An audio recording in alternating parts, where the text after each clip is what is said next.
Welcome to this episode of my series on Emirates and Dubai. Today we're going on a stopover and we'll leave Dubai airport for a great adventure between two flights. So here we go. We'll rent a car today because we're having 22 hours to explore this very special region of the world where the future meets with old traditions. We'll be visiting not only Dubai but also its neighbor Abu Dhabi, and of course I will also show you what great sites you can visit within shorter time and if you want to use public transport only. But let's start with Dubai now, and I promise this will be time well spent. So come with me and enjoy a great day and night in the United Arab Emirates.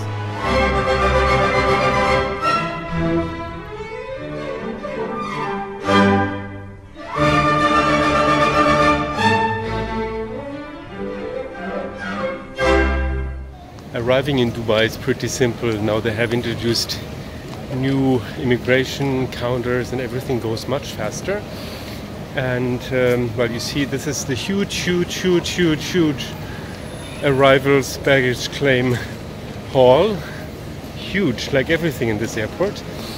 Well, I won't have luggage because I will spend 22 hours in Dubai and Abu Dhabi to show around a little. So come with me on this little stopover.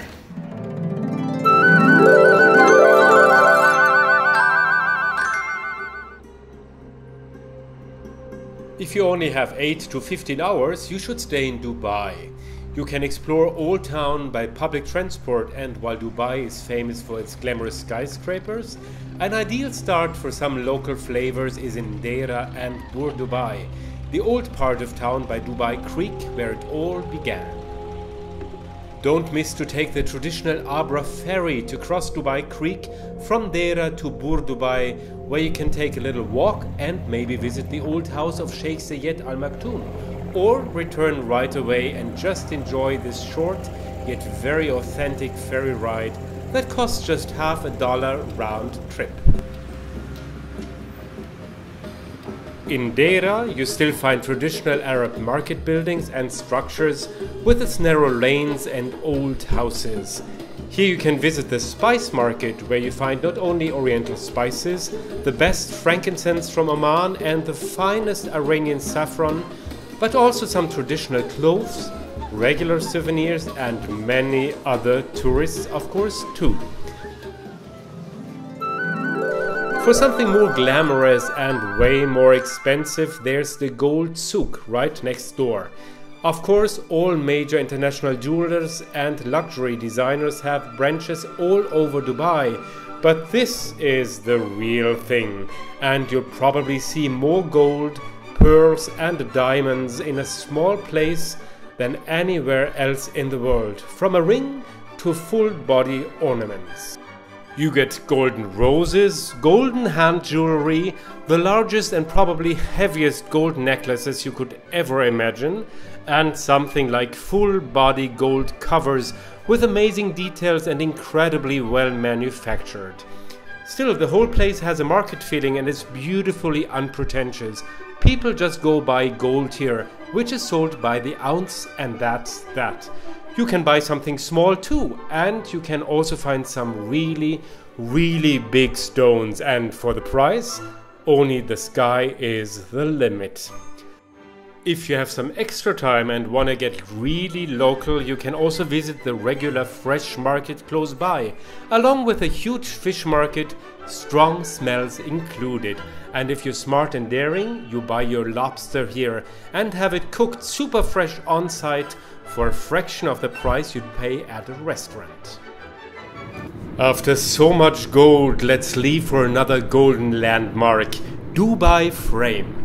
Dubai has always been a construction site somehow, and there's constantly new additions to the skyline, and every time you come here after say 3 months, you see new buildings.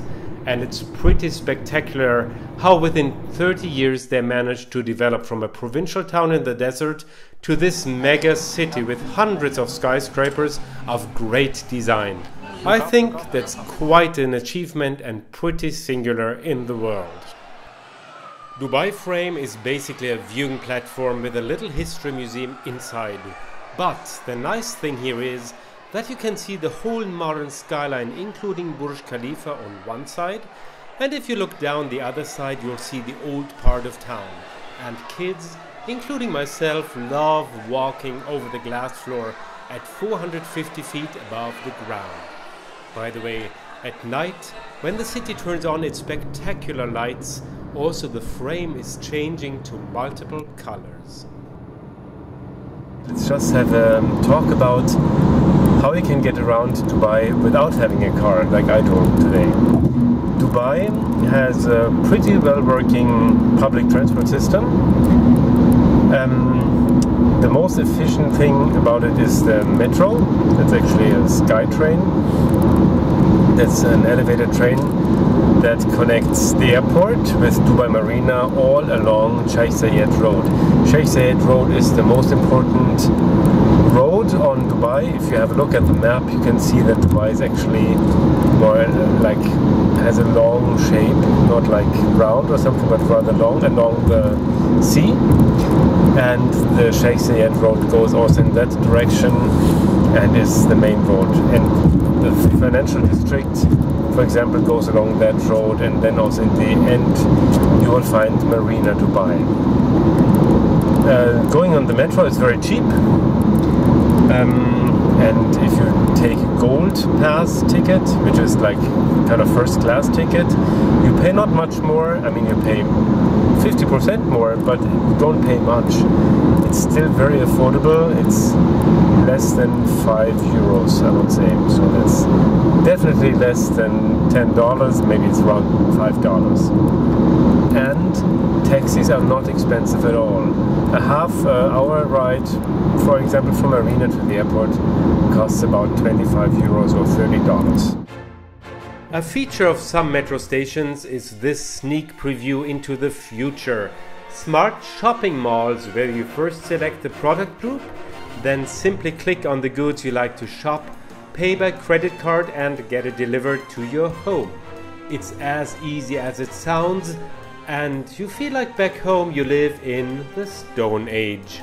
And also, this is not my last ski vacation in Switzerland. No, that's Dubai too. It's Ski Dubai, a part of the Mall of the Emirates. Stunning, impressive and not a bright spot on the carbon footprint sheet for this region. Outside it's so hot you could just die the next second, and inside they go on skis. Well, the Mall of the Emirates isn't the biggest mall in Dubai, but it's certainly a great mall and a very big one. And you get like a huge selection of shops of all kinds, from the just regular shop up till the absolute highest haute couture shop and the best jewelry shop you can ever imagine. You see, shopaholics will find all world famous brands in a very elegant setting, the finest jewelry but also the most recent gaming gadgets, and there's lots and lots of solvent customers who do buy on a regular basis. And look at this beautiful atrium, all in Parisian style. Choice of shops and restaurants, and among them there's one really nice restaurant I want to show you. It's not an Arab one, but this Brazilian place offers really good cuts of the most amazing meat. But of course you should not miss the outstanding local cuisine, which is mostly a mix of Lebanese and local flavors such as baba ganoush, kebab and of course the famous lemon mint juice. By the way, it's mostly a little hidden in a corner, but non-Muslim residents can get their daily portion of pork here too. And just for the dimensions of elegance, check out this. It's not a 5-star hotel, but the toilet of the mall. If you feel more like outdoors, you should instead go to Dubai Miracle Gardens. With 45 million flowers, it's the largest flower garden in the world and absolutely spectacular. However, the biggest miracle in my opinion is that it's all in a desert region. And we're approaching famous Dubai Marina, and yes, that's a fun Rolls Royce in white and blue colors, isn't it? Well, just 15 years ago there was only dusty desert over here.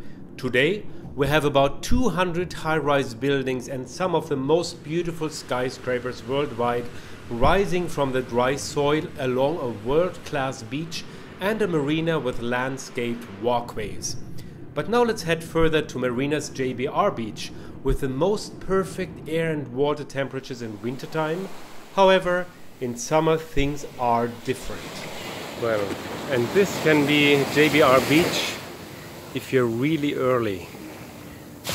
In my case, 7 AM.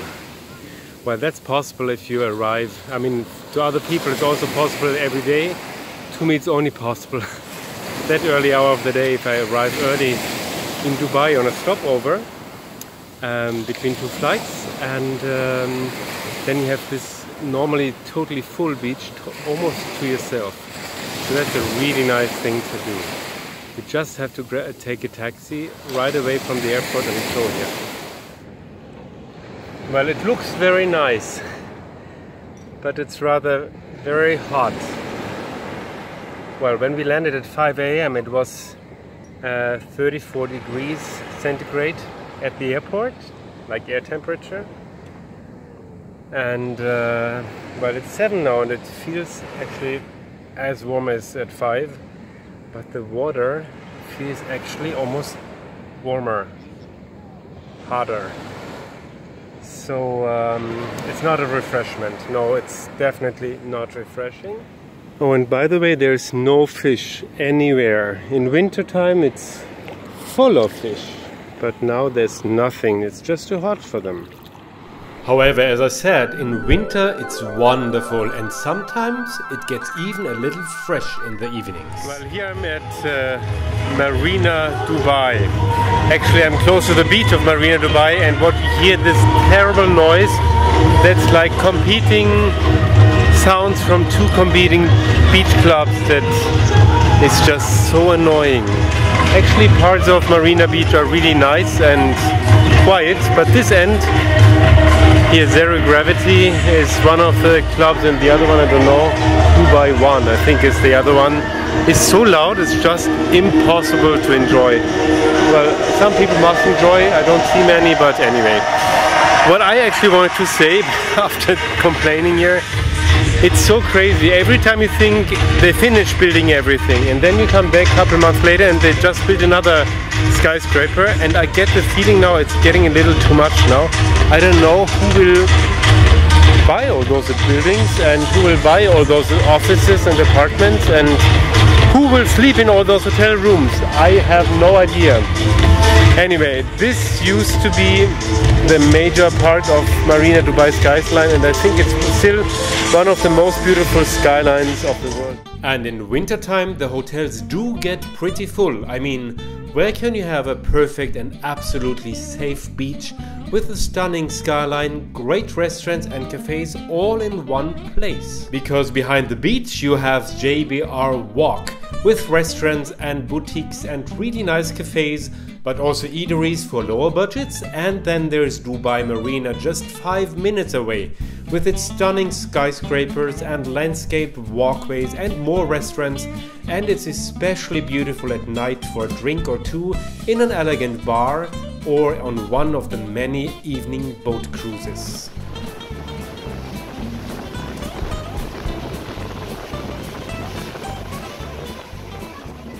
And if you're not going by metro, you will find a parking spot at Marina too.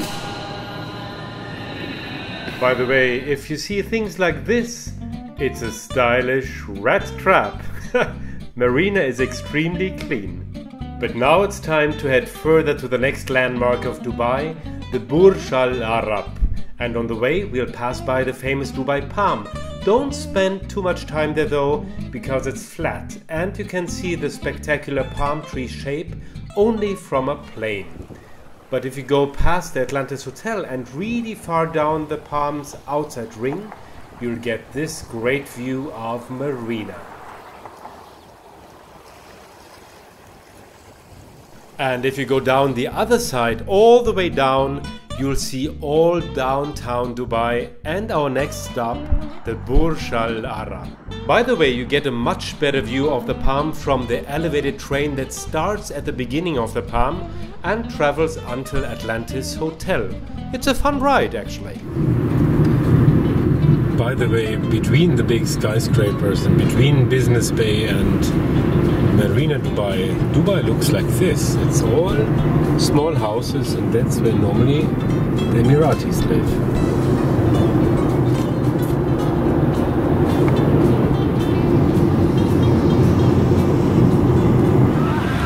And with perfect timing for sunset, we arrived at another landmark of Dubai, and that's the Burj Al Arab, the famous hotel. And today there are masses of people here at the beach.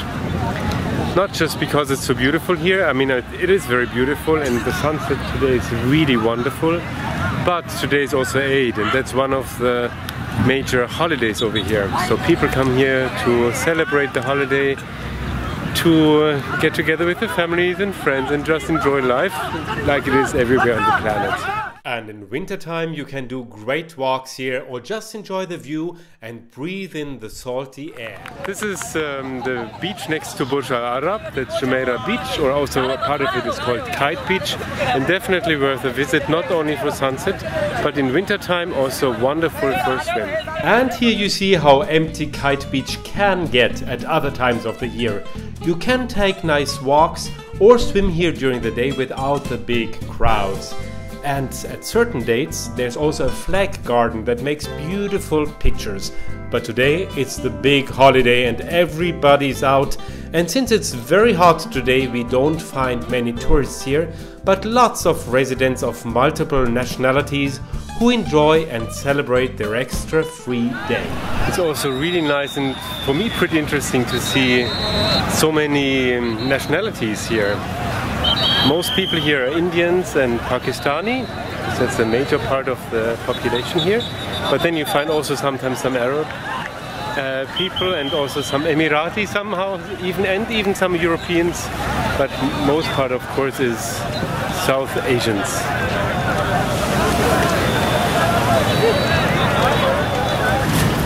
Well, and after so much beach life and today really beach life, it's time to go over to another really famous landmark, and that's Dubai Mall. Very elegant, very chic, very big. And there's also Burj Khalifa just in the background and the famous dancing fountain. On our way there, let me just tell you that it's a good idea to have a look at Groupon. You'll find very good offers for Dubai attractions, including desert excursions and Burj Khalifa. While it's pretty expensive to get up there on a regular ticket, it's pretty cheap with a Groupon. And here we've arrived at Dubai Mall. Together with Burj Khalifa and Dubai Fountain, hotels and a whole new Arabic-style neighborhood, it forms a new district called Dubai Downtown. And finally we are at Souk al-Bahar. That's very close to Burj Khalifa, just opposite the fountain, the dancing fountains, and it's actually a little mall, but it looks like a souk, like a market. So also it's a good tip actually to go here parking, because that way you avoid the hopeless parking situation at Dubai Mall. Dubai Mall isn't just a mall. Of course, there's also an Olympic-sized ice rink and Dubai Aquarium, one of the largest aquariums of the world, of course, with over 30,000 animals, and there is 14,000 parking spots, more than 100 restaurants and over 1,000 shops of all categories on a surface of over 1 million square meters. And even with an average 100,000 visitors a day, there's lots of space for a fun and elegant, relaxed atmosphere if you don't go on a major holiday like us today, when you easily get the opposite experience. A big highlight at night are the Dubai fountains between Dubai Mall and Burj Khalifa. They run every half hour at night, and even if you've seen dancing fountains elsewhere before, including Las Vegas, you should go, because together with the illuminated Burj Khalifa, it's simply breathtaking, and they make an unforgettable finish for a stopover. let me just show you first a part of the daily night show.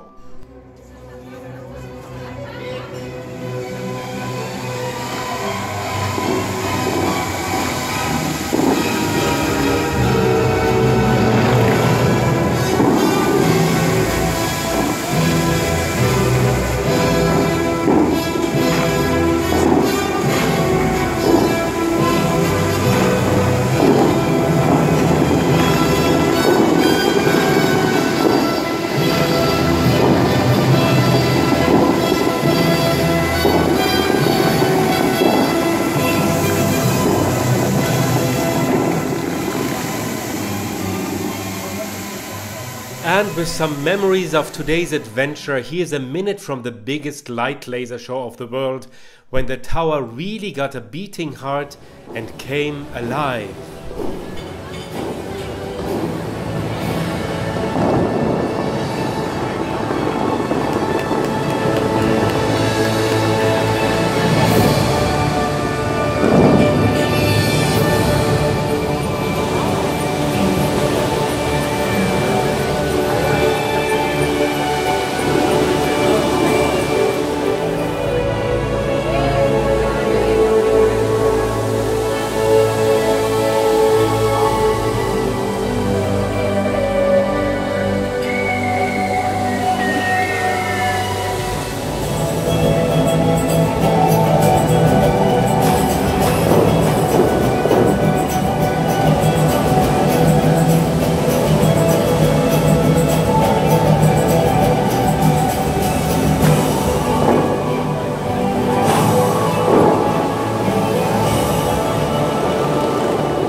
Now, wasn't this better than just changing planes in Dubai?